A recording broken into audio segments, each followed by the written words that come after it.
Who came up with that lie that it was solely a man's responsibility to provide for a household? And why do people always attempt to use the New Testament and its validity to do so? This biblical lesson is to directly address manipulative women, especially who never use scripture until they feel the need to use the New Testament out of its intended context to justify men paying all their bills. As anyone can tell you, I'm not a fan of defending the New Testament. So this lesson isn't to defend the doctrine, but to give the correct interpretation of Paul's statements when he wrote this letter to Timothy.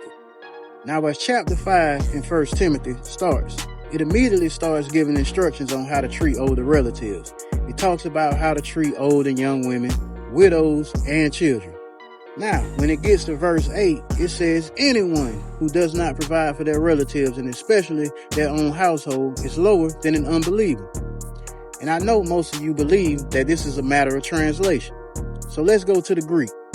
The word translated as anyone is tis in Greek. It translates to anything, anyone, or any kind of. Now, what the English translations do is add their own perspectives in to reflect on the text.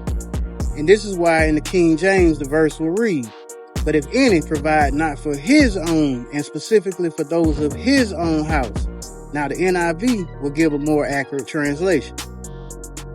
Even in the Greek transliteration here, they added his to these verses, like the Greek word orname, which means to deny.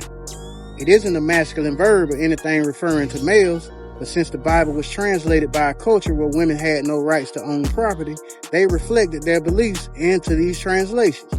And this is why you can't really trust translations, because if you aren't going to do the legwork to go to the Greek or the Hebrew and get the proper context, you shouldn't be using it as a means to justify or insinuate that someone should obey a book that you're not even comprehending properly.